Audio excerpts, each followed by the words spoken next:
Hi, and welcome to Two Tired Teachers coming at you from Wall Drug. And we want to give you just a little bit of background on Wall Drug. It's Wall Drug in South Dakota. Yes, Wall, South Dakota. Wall, South Dakota. It was about to go belly up. It was established in 1931, about to go out of business from lack of people coming in. And they decided 5-cent coffee and free ice water would help. And it saved the store. And please pardon how sporadic a lot of this video is. There was no... I wanted to show there still is a drugstore here.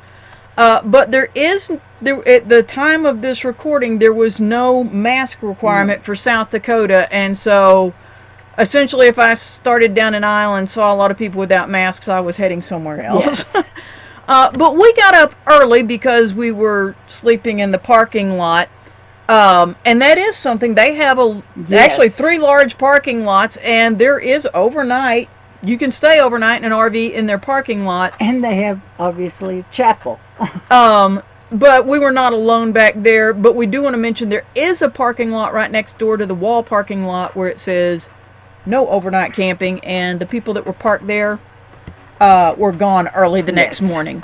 But when we got up early the next morning, came in, it was a lot less crowded than it was the afternoon that I'd been there. But this wall, as you can see, if you take a little bit of time, they have some notable people who have met the founders of Wall Drug. And so it was... there's no way to see everything in this. And it is, you need to go just to see it. It is something to see. It's sort of like an indoor strip mall that's, as you can see though, every piece of the wall between all of the stores is just covered. And there's so much to see. It's fascinating.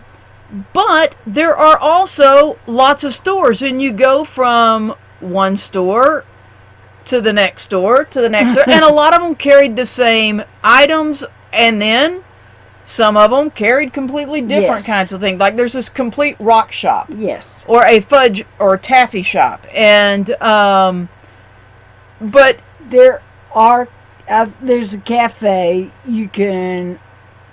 Yes, and we want to talk about that. We did do, as we're coming into the cafe here, they have these markings of 6 feet apart, but that, I can tell you, when we came over the evening we got there, we actually were heading out to the Wall Dispersed Camping, and we were having a video about that, but came in to do some takeout.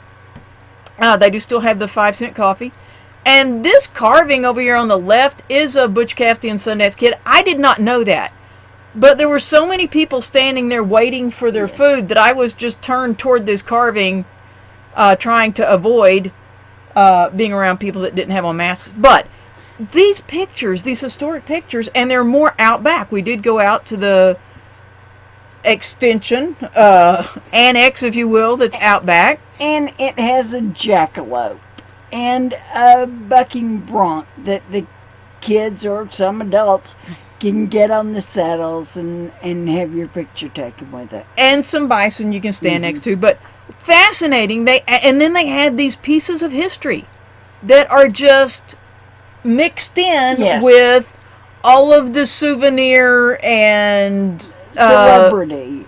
There's just so much of it that seems like, yes, the tourist trap. Yes. And then in the midst of it, there is history. And we've traveled a lot, and I gotta say, this is a kind of unique it definitely is place. And if you're coming through the area, it's worth a stop. It is. And we were here in mid-September, and so the crowd supposedly this is like shortly after they opened that morning. So like I said, we were trying to avoid the crowd here specifically. And we did so in this area that's out back. But there are things in South Dakota that do close down after Labor Day or the weekend after. Aware of that. And so, and then we are going to show you here that just in a moment that whenever this guy looks at you and I'd given up on him. I was just going to go look at some more pictures, and then Mylena told me to turn around, that he was getting ready to go off. You see the lights flashing. You realize that He's gonna roar. he's going to roar at you here in just a second. And it's, like we said, yes, it's a tourist trap, but it's a very unique tourist trap, and one that actually is steeped in history. And so I think we're gonna go ahead and say thanks for watching. Two Tired Teachers, And let you hear him roar. and don't forget thumbs up and subscribe.